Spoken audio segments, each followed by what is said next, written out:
Technique ক্লাসে তোমাদের সকলকে স্বাগত।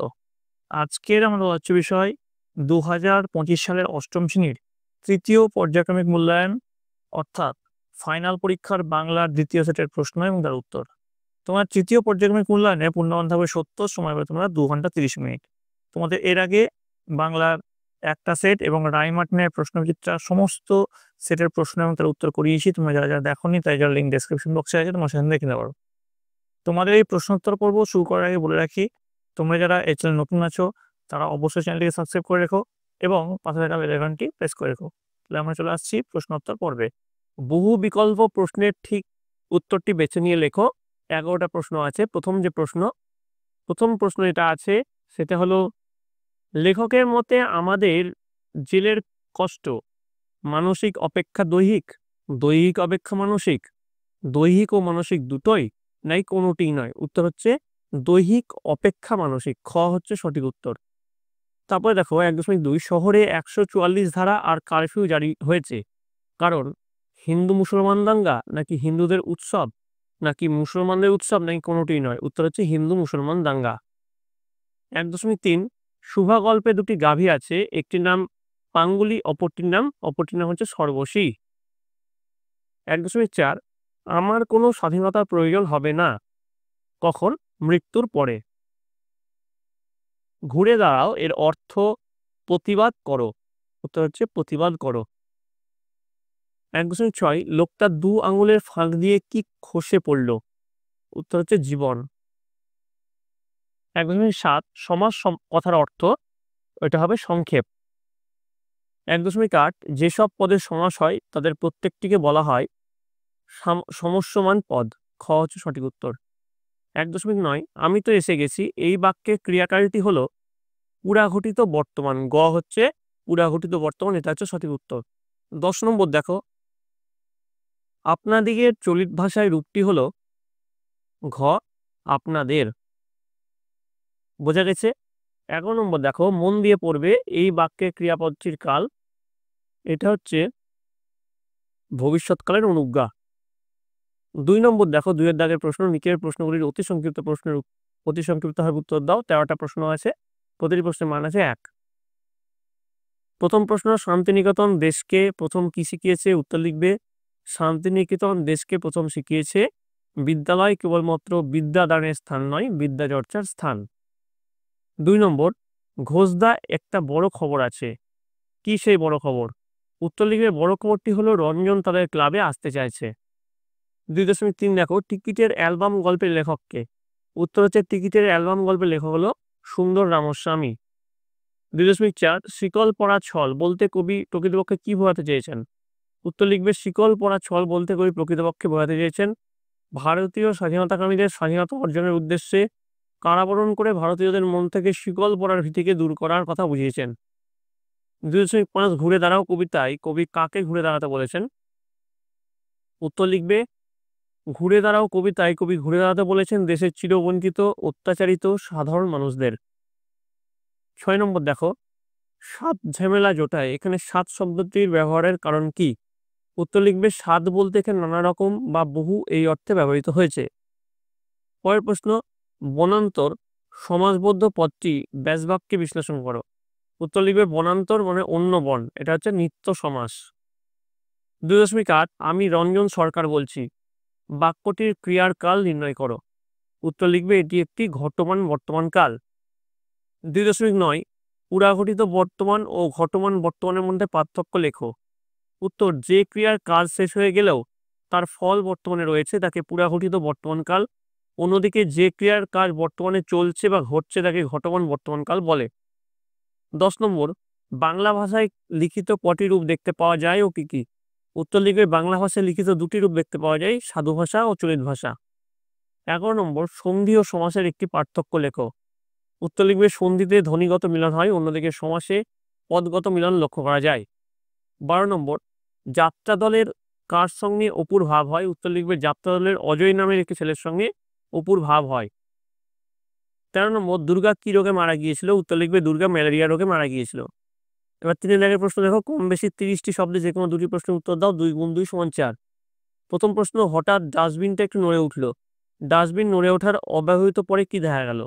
উত্তর লিখবে ডাস্টবিনটা নড়ে ওঠার অব্যবহৃত পরে দেখা গেল ডাস্টবিনের দুপাশে দুটি মানুষ প্রাণভয়ে ভীত, অসহায়, তাদের দু চোখে সন্দেহের দোলা।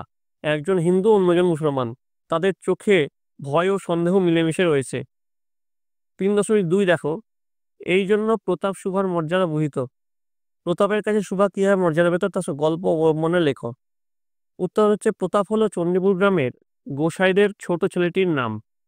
ছিপ ফেলে মাছ ধরা তার প্রধান শখ ছিল, কারণ এই কাজে অনেকটা সময় অতিবাহিত করা যায়। যে কোনো কাজে একটি সঙ্গী পেলে প্রতাপ ভালো থাকে, আর মাছ ধরার সময় বাক্যহীন সঙ্গী সর্বশ্রেষ্ঠ। এই জন্যই প্রতাপ সুভার মর্যাদা বুঝত। এবার দেখো 4 দাগের প্রশ্ন। কম বেশি 30টি শব্দে যে কোনো দুটি প্রশ্নের উত্তর দাও। 2 গুণ 2 4 আছে। প্রথম প্রশ্ন, বাঁধন ভয়কে মোরা করব মোরা জয়। কারা কিভাবে এই বাঁধন ভয়কে জয় করবে? উত্তর লিখবে কবি কাজী নজরুল ইসলাম ও তার অনুগামী দেশভক্তরা নির্দ্বিধায় কারাবরণের মাধ্যমে ইংরেজ শক্তিকে বিকল করার পরিকল্পনা গ্রহণ করেছিলেন। শিকল পরা তাদের একটি ছলনা মাত্র। এই শিকল পরেই তারা ইংরেজ প্রদত্ত শিকলকে বিনাশ করবেন। স্বেচ্ছা কারাবরণের মাধ্যমে সাধারণ মুক্তিপিয়াসী মানুষের মন থেকে কারাবরণের ভীতিকে দূর করবেন। 2 নম্বর দেখো, সরতে সরতে তুমি আর কোথায় সরবে? কবি কোথা থেকে এই স্মরণ লক্ষ্য করেছেন? এক্ষেত্রে তার দেওয়া পরামর্শটি কি? উত্তর লিখবে এই চলমান পৃথিবীর মাঝে দাঁড়িয়ে কবি প্রণবেন্দু দাশগুপ্ত জীবন থেকে উপলব্ধি করে এই স্মরণ লক্ষ্য করেছেন। এক্ষেত্রে তার দেওয়া পরামর্শটি হলো ঘুরে দাঁড়িয়ে প্রতিকূল পরিস্থিতিকে নিজের দখলে নিয়ে আসতে হবে। সেই উদ্দেশ্যে কবি এই কবিতায় ঘুরে দাঁড়ানোর আহ্বান জানিয়েছেন। তারপর দেখো 5 নম্বর প্রশ্ন, 5 দাগের প্রশ্ন। কম বেশি 60টি শব্দে যে কোনো একটি প্রশ্নের উত্তর দাও। 3 গুণ 1 সমান 3। যাত্রা দেখা নিয়ে অপু কিরকম উৎসাহিত ছিল? 5.2 অপু কড়ি খেলতে কোথায় গিয়েছিল, তার সঙ্গী সাথী কারা ছিল লেখো। উত্তর লিখবে অপু কড়ি খেলতে গিয়েছিল জেলেপাড়ায়। তার সঙ্গী সাথী ছিল ব্রাহ্মণ পাড়ার ছেলে পটু, জেলেপাড়ার 3 কড়ির ছেলে বঙ্কা, হৃদয় এবং জেলেপাড়ার আরও অন্যান্য ছেলেরা। এবার দেখো 7-8টি বাক্যে যে কোনো দুটি প্রশ্নের উত্তর দাও। 5 গুণ 2 সমান 10 আছে। নেতাজি ভবিষ্যতের কোন কর্তব্যের কথা চিঠিতে বলেছেন? কেন এই কর্তব্য স্থির করেছেন? কারা শাসন প্রণালী বিষয়ে কাদের পরিবর্তে কাদের প্রণালীকে তিনি অনুসরণযোগ্য বলে মনে করেছেন? উত্তর লিখবে মান্দালায় জেল থেকে নেতাজি সুভাষচন্দ্র বসু তার প্রিয় বন্ধু দিলীপ রায়কে লেখা চিঠিতে ভারতবর্ষে প্রচলিত কারা শাসন প্রণালীর আগাগোড়া পরিবর্তন করার কথা বলেছেন।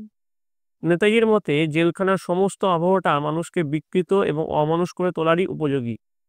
এই কথাটা সকল জেলের পক্ষে প্রযোজ্য। কারাবাসে অধিকাংশ অপরাধীদের কোনো নৈতিক উন্নতি হয় না, তারা আরও হীন হয়ে পড়ে। তাই নেতাজি ভবিষ্যতের কারাবাসের সংস্কার করার কর্তব্য স্থির করেছেন। কারা শাসন প্রণালীর বিষয়ে তিনি ব্রিটিশ প্রণালীর পরিবর্তে আমেরিকা যুক্তরাষ্ট্রের মতো উন্নত দেশগুলির ব্যবস্থায় অনুসরণযোগ্য বলে মনে করেছেন। পরের প্রশ্ন, সুভাষ সঙ্গে মনুষ্যত্বের প্রাণীর বন্ধুত্ব কেমন ছিল তা লেখো। উত্তর লিখে মানুষের সঙ্গে সুভাষ সম্পর্ক খুব একটা না থাকলেও মনুষ্যত্বর প্রাণীর সঙ্গে তার সম্পর্ক তথা বন্ধুত্ব ছিল বেশ ভালো। সর্বশী ও পাঙ্গুলি নামে দুটি গাভী এবং আর একটি বিড়াল শাবক এবং একটি ছাগল সুভার অন্তরঙ্গ বন্ধু ছিল। সুভার দুঃখে তারা যেমন দুঃখিত হতো, তেমনি সুভার আদর মিনতি সবই বুঝতে পারত। যখন সুভা দুহাত দিয়ে সর্বশীর গলা জড়িয়ে তার কানের কাছে নিজের গাল ঘষত, তখন পাঙ্গুলি তার গা চেটে দিত। বাড়িতে কেউ কোনো কঠিন কথা বললে সুভা এই মুখ বন্ধু দুটির কাছে চলে আসতো, আর তারাও যেন সুভার মনোবেদনা বুঝতে পারত। শিং ঘষে তাকে সান্ত্বনা দিত। গাভী ছাড়াও ছাগল এবং বিড়াল ছানাও ছিল সুভার পরম বন্ধু। বিড়াল শিশুটি সুভার কোলে ঘুমানোর জন্য এলে সে তার ঘাড়ে ও পিঠে আঙুল বুলিয়ে ঘুমের সাহায্য করত। এবার দেখো 7 দাগের প্রশ্ন। 7-8টি বাক্যে যে কোনো দুটি প্রশ্নের উত্তর দাও। প্রথম প্রশ্ন, মাসি পিসি কবিতায় এই মাসি পিসি কারা? তাদের জীবনের কোন ছবি এই কবিতায় তুমি খুঁজে পাও? উত্তর লিখবে কবি জয় গোস্বামীর লেখা মাসি পিসি কবিতায় মাসি পিসি হলো সমাজের দরিদ্রতম এক শ্রেণীর শ্রমজীবী মহিলা, যারা ভোরের বেলায় চালের পোটলা পুটলি নিয়ে বনগা লোকাল ধরে জীবিকার সন্ধানে ছুটে যায়। তাদের জীবনের এক কর্মময় বাস্তব ছবি ফুটে উঠেছে এই কবিতায়। সমাজের দরিদ্রতম এই সব মহিলা কঠিন জীবন সংগ্রামের মধ্য দিয়ে তাদের পরিবারের সবাইকে বাঁচিয়ে রাখে। রোজগারের আশায় অনেক বাধা বিপত্তি পেরিয়ে ভোরের আলো ফোটার আগেই লালগোলা ট্রেন ধরে বেরিয়ে পড়ে। লালগোলা ট্রেন ধরার জন্য বেরিয়ে পড়ে। মাস দিন এমনকি শতবর্ষের হিসাব তারা রাখে না। তারা জানে শুধু কর্মের দ্বারা রুজি রোজগার। তাদের জীবনের নিরলস পরিশ্রমের এক কর্মব্যবস্থার ছবি খুঁজে পাওয়া যায়। ৭.২ দেখো, ছোট্ট একটা তুক করে বাইরেরটা পাল্টে দাও।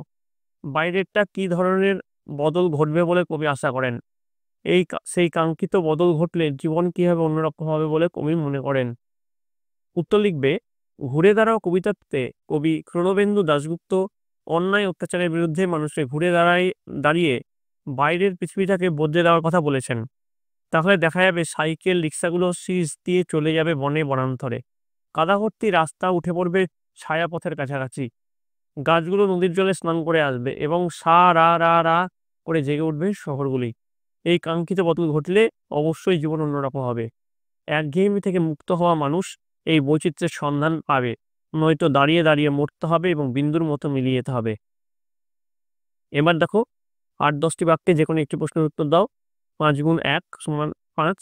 মহাভারতের সমস্ত চরিত্রের মধ্যে অপুর কর্ণের চরিত্র বড় ভালো লাগে কেন? ৮.২ অপু তার দিদির সঙ্গে কেন কখনো আড়ি করবে না? তো ৮.২ এর উত্তর দেখে নাও।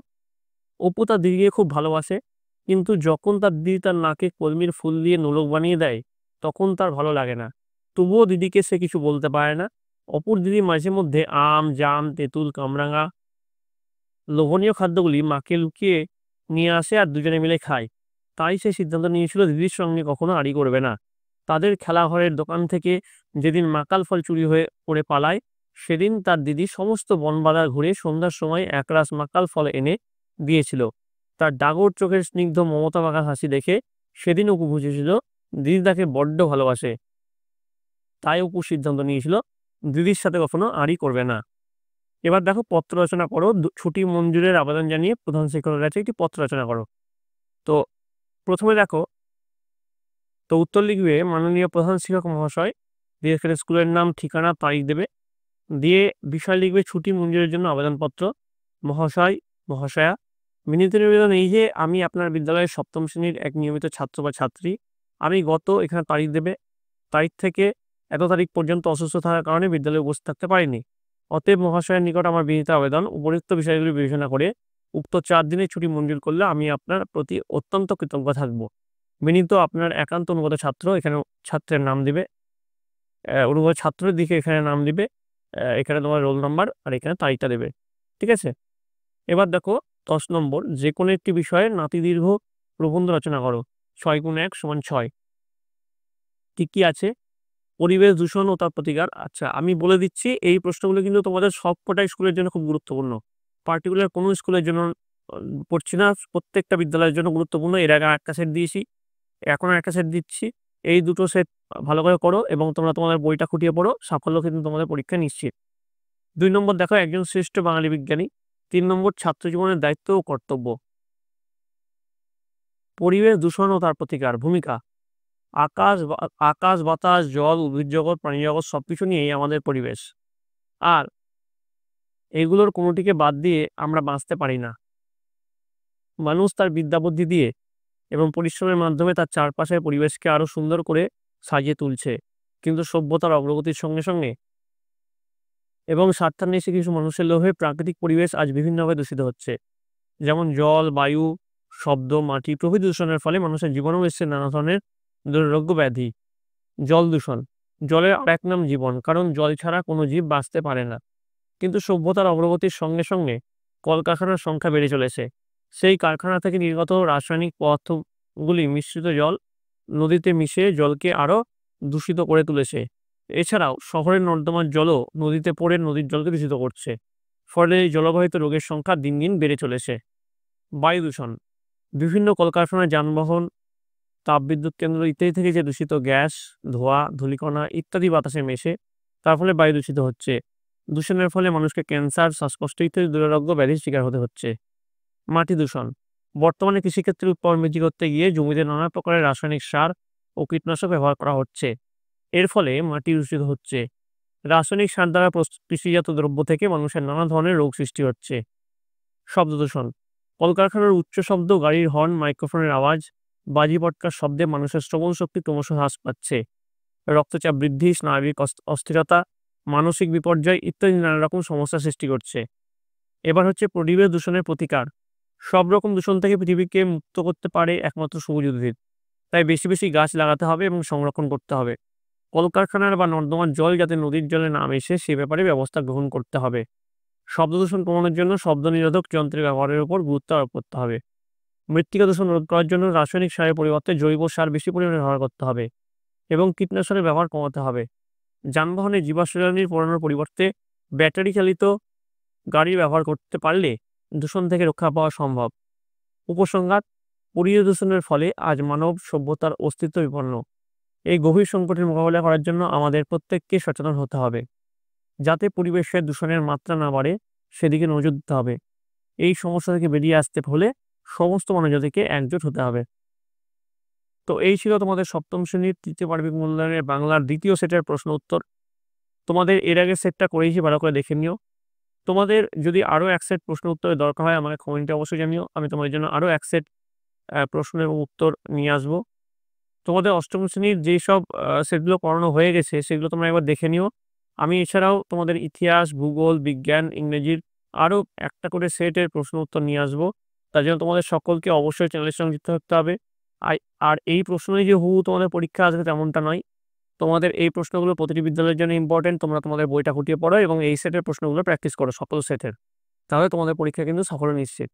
ভিডিওটি যদি তোমাদের ভালো লেগে থাকে অবশ্যই একটু লাইক করবে, বন্ধুদের কাছে অনেক অনেক শেয়ার করবে এবং তোমরা যদি চ্যানেল নতুন হয়ে থাকো অবশ্যই চ্যানেলটিকে সাবস্ক্রাইব করে পাশে থাকা বেল আইকনটি প্রেস করে দেবে। তাহলে ভিডিওটা আজকে এ পর্যন্ত থাকছে। তোমরা সকলে ভালো থাকবে, তোমরা সকলে সুস্থ থাকবে।